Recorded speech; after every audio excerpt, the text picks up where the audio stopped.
Hello, I'm the Angry Spork. A couple years back, we looked at the comic adaptation of the 2001 animated series X-Men Evolution.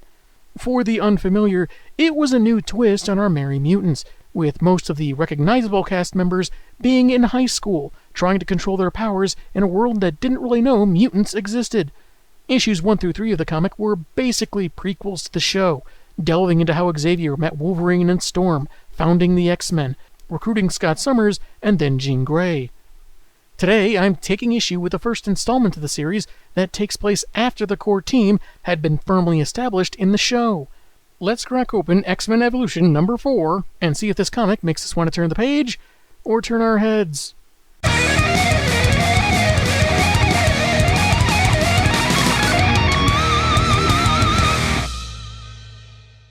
The cover sees Xavier in front of possibly one of those stylized X doors the show had, which was to mimic the movies at the time, as he kind of towers over 4 of his students, Kurt, Kitty, Rogue, and Evan, each separated by a kind of gate-like framing. It's nice, very striking, but considering who the focus of the actual story is, maybe a bit deceptive.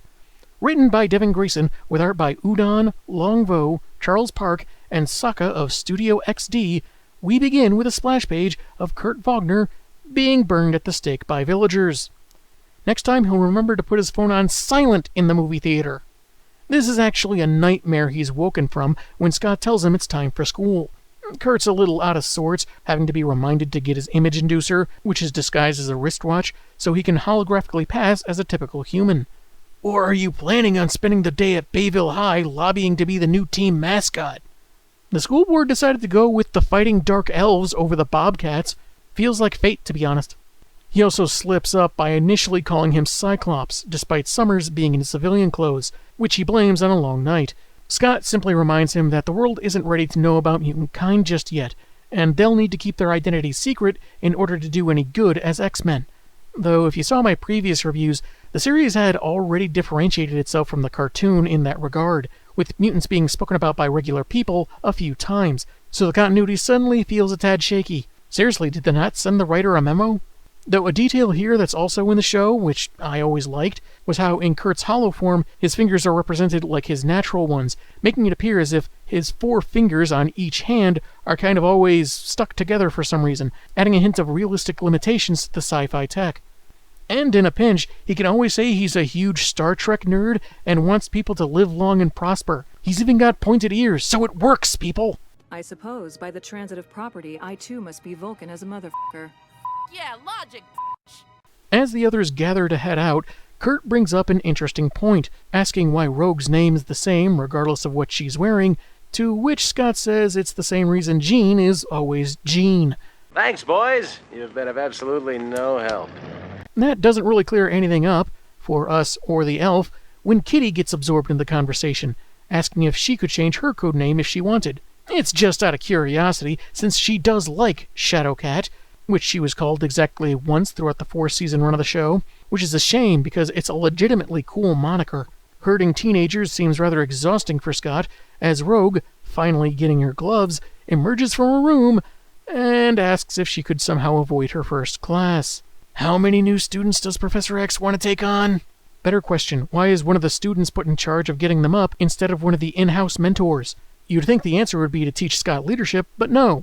Storm likes to sleep in, and Logan's go-to move is always to shred their doors apart. On his way to first period, Kurt overhears a couple students speaking ill of the freaks from the Xavier School. Except for Jean Grey, the rest seem creepy. The way they walk around the halls in between classes, listen to the teachers, do their homework. It ain't natural, I tells ya! He relays to Evan how unpopular they are as they enter their classroom, but the skater boy doesn't really care, since they have serious butt-kicking skills. Another personal dilemma solved, thanks to violence! Their teacher begins by giving them their weekend homework, which seems like something that'd normally wait until the end of class, but hey, what do I know? I didn't go to school in New York. Their assignment is to write an essay explaining what they can be at home that they don't feel they can be at school. Ooh, away from the faculty who ignore what the bullies do, but are quick to intervene when the bullying victims start standing up for themselves? Sorry, is my cynicism showing? Later in the danger room, Most of the team are dealing with weaponized tendrils, such as Rogue redirecting one's ammunition, narrowly missing Spike, then lecturing him not to stand up in the middle of a firefight if he doesn't want to get hit. Seems rather callous, especially since he's on a skateboard in motion, but she did have something of a rough edge in the show. Kurt, meanwhile, is in uniform, but keeping his inducer on to appear ordinary, while consulting Jean about his assignment. She doesn't see much difference between home and school, aside from perhaps some changes in responsibilities. Between her telekinesis and his teleporting, they retrieve a vial, and Kurt seems to interpret her response as life being a struggle for perfection, to avoid disappointing countless people who look up to you with impossible expectations. Though Miss Gray hadn't thought of it that way before. Professor Xavier wheels in, and Psyche gives the mission report. There's room for improvement in team coordination, specifically coordinating not shooting each other. They evaded one obstacle, but didn't neutralize it, and Nightcrawler is more agile in his normal form. But in the end, they achieved their goal, rescuing a vial of special serum that's really just grape juice. With a few more months of intense training, they'll work their way up to rescuing test tubes of Sunny D. While the others leave for dinner, Scott and Jean stay behind a moment. She's a little disheartened by Kurt's observations, but insists she's fine. Wanting to help, Summers thinks their friend got it wrong, as he doesn't think it's a struggle for Jean to live up to the expectations of others at the Institute. It just comes naturally to her, like how the other young mutants turned to her this morning, or how everyone in high school wants to be around her. She's a conventionally attractive girl with long flowing red hair. Maybe not everyone at Bayville is thinking of her less tangible qualities, is what I'm saying. She thanks him for the compliment, gives a gentle caress to his cheek, and goes to join the others in a much better mood. As cute and heartfelt as this moment is, I gotta call shenanigans on the logic here. It's great that Scott has confidence in Jean's abilities, but something about what he said feels off. Just because someone doesn't outwardly show their struggle doesn't mean it's not there. Maybe she has innate people skills, is prone to being civil and diplomatic, but it doesn't mean that it can't be difficult for her, especially if some tasks are annoyingly frequent or if she's picking up the slack for one or more people not trying their hardest, simply because it's expected of her. I don't know, maybe he meant that their expectations of her are not that unrealistic or impossible, like Crawler had suggested. They're about the same age, so we can't exactly expect Scott to be a worldly guru. And frankly, we didn't really see everyone turn to her that morning when they were getting ready for school. She had a pleasant and funny little exchange with Rogue. That's about it. Back to the story later that night, Kurt is struggling what to write for his English composition essay when Kitty knocks on his door, needing to borrow his history book. He obliges, and noticing how he appears, she asks if he sleeps with his image inducer on, which he nervously laughs no. She accepts this, tells him not to stay up too late, says goodnight, and leaves. He soon decides to turn in and turn off his device, eventually falling asleep and dreaming of being in school, everyone friendly and welcoming, until his inducer malfunctions and the school sees him in the blue buff.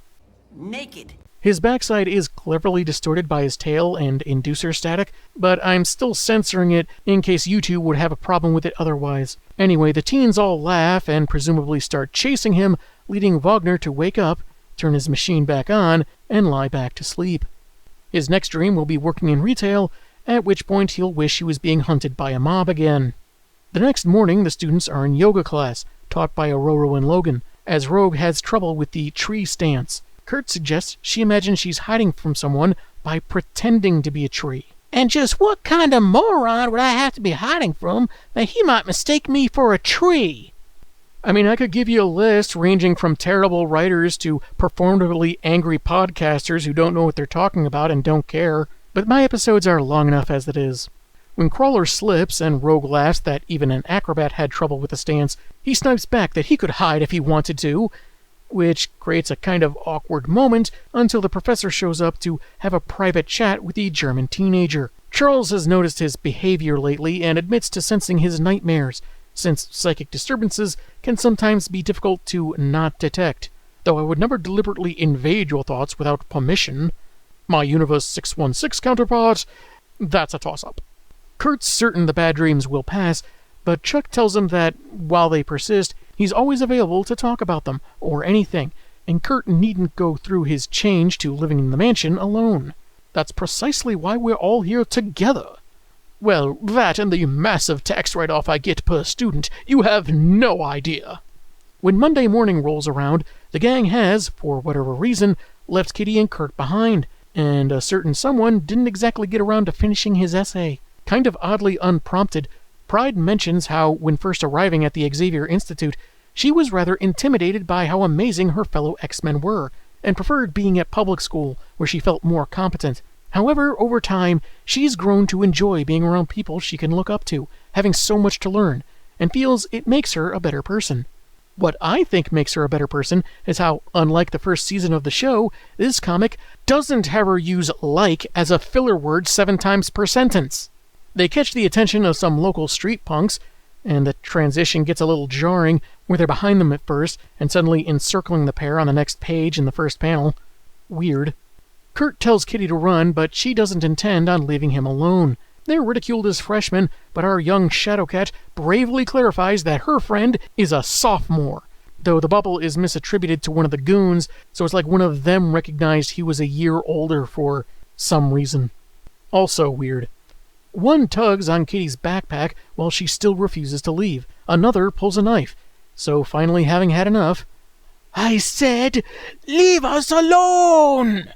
Kurt shuts off his inducer to reveal his true appearance, causing the thugs to run away. Technically, you didn't say leave you alone. You told your friend to leave. I'm not saying that excuses our criminal actions. I'm just a stickler for specificity. And way to tamper with evidence, Kitty, picking up that deadly weapon they were threatening you with. It disappears in the next page, so we don't know what happens to it, whether she tosses it in the trash or a sewer drain or something, as she commends the elf on scaring the hoodlums, though kind of downplays it by then saying startled, when he laments that it was his ugly face that sent the dropouts packing. The good thing is we didn't even have to fight. Yeah, but one of your instructors is Wolverine. If he catches wind of you not using his training to disarm those goons and dislocate at least 3 shoulders, he might just fail you for the semester. Pride likes how good weird Kurt is, as well as being one of the funniest, sweetest, and most normal guys she knows. And it helps that blue is her favorite color. This seems to lighten Kurt's mood some, though maybe not all that much, since he's still a bit sullen when he enters his English comp class. 2 students in front of him talk about borrowing pens and what their hair is like in the morning, and he smiles because the girl in the conversation was complimented on her blue hair. And, hold on, is that Bulma from Dragon Ball? Should I have waited until the next year of the crossover to review this? I really have to learn how to schedule and coordinate this stuff better. As Kurt quickly grabs a pencil, the teacher calls on her students to turn in their essays. Then we jump to the Institute, where Charles asks Aurora and Logan if they have any concerns about their new students. Rogue is something of a handful.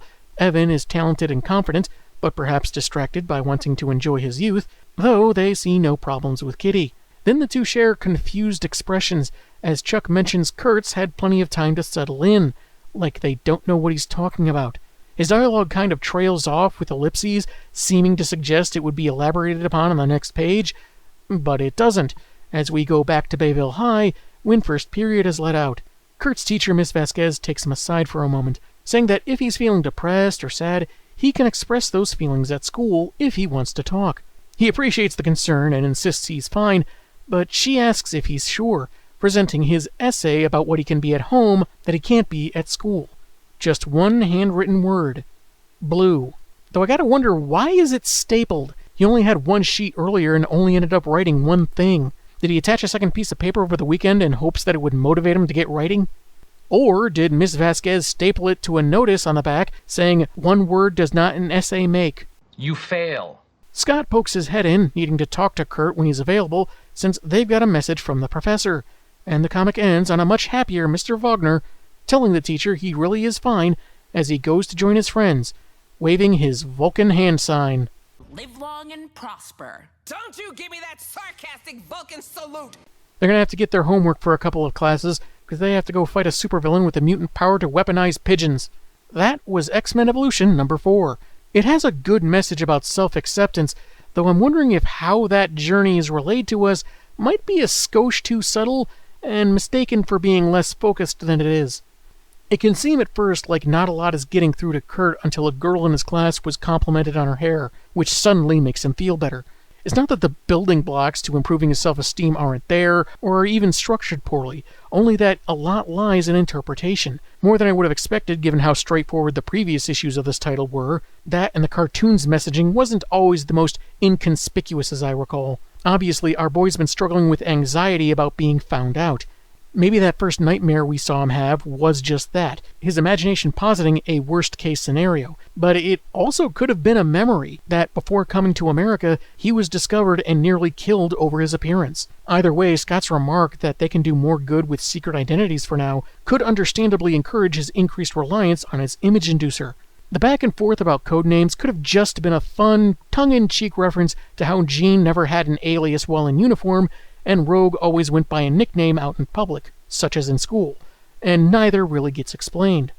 In Rogue's case, it'd be pretty weird in real life that she's not given a formal name, since she'd only used her powers on a couple people by the time she was enrolled at Bayville. The more you think about it, it kind of strains credulity that she'd forget her whole life because of that, or not be on any public records, or how one teacher in the show called her the new student, always called Rogue by the team or their foes, and hardly by anyone else outside those circles. But I'm getting off track. Point is, it shows how at least two members of the team don't have to change part of their identities regardless of their attire. While Kurt is in a consistent state of concealment. He doesn't complain that it's unfair or anything, but I think it could be something that quietly feeds his insecurities. Which may be why Cyclops mentions he's more agile in his normal form, which, given the context, we can safely assume means blue and fuzzy. He's clearly more on edge with the inducer on, less comfortable, but is struggling with being more comfortable in it, which leads to his second nightmare about his visage being revealed, and his yoga mishap. When he does show himself to outsiders, they run off, and even though they were the threat, it's still stung because even law-abiding folk may react the same way. While Kitty was relieved it didn't lead to violence, a little scuffle might have livened up this superhero book a bit. I'm sure they could have done some fighting, but found themselves overwhelmed because they're still pretty green and don't want to use their powers because secrecy and all, thus forcing Nightcrawler to do something he didn't want to do as a last resort, scaring them away in the same fashion. Positive reinforcement is present, though feels pretty standard, especially what a teenager might expect. The authority figure promising you can express yourself safely, your friend assuring that you are not the problem. Though for a depressed person, this may be more difficult to accept. And much like Scott's chat with Jean, Kitty's attempts to assuage Kurt's feelings about his looks can come off as mixed messaging when she plays his aesthetics off as no big deal after praising him for scaring those punks out of their wits to avoid a fight. Mileage may vary how the girl with blue hair being complimented suddenly gives him that extra push, since she's presumably dying it, and his appearance is natural. Yet it boils down to the fact that even if he can't find acceptance for everything about himself in the larger world at the moment, he still has a support system that treats him like, well, normal regardless.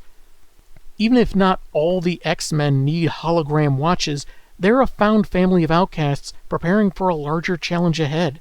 Achieving the very acceptance which Nightcrawler feels is currently out of his reach. Pacing didn't really have any problems, aside from how sudden it felt, those punks advancing on Kurt and Kitty, and for a story so focused on Wagner, it seems odd how downplayed he is on the cover. I guess it makes sense that, as mentioned, they're the four newest students, and yeah, Pride provided some emotional support, and perhaps they were teasing a potential romance down the line, but that's my guess based on other media, which can't seem to have two characters within 500 miles of each other without needing them to be together. The shipper, able to detect romantic connections where clearly none exist. C-3PO and Chewbacca are definitely a couple. Kurt did interact with Rogue and Evan too, but not much more significantly than Scott or Jean. Maybe he should have been more prominent on the cover, but on the other hand, this was kind of about him hiding, wasn't it?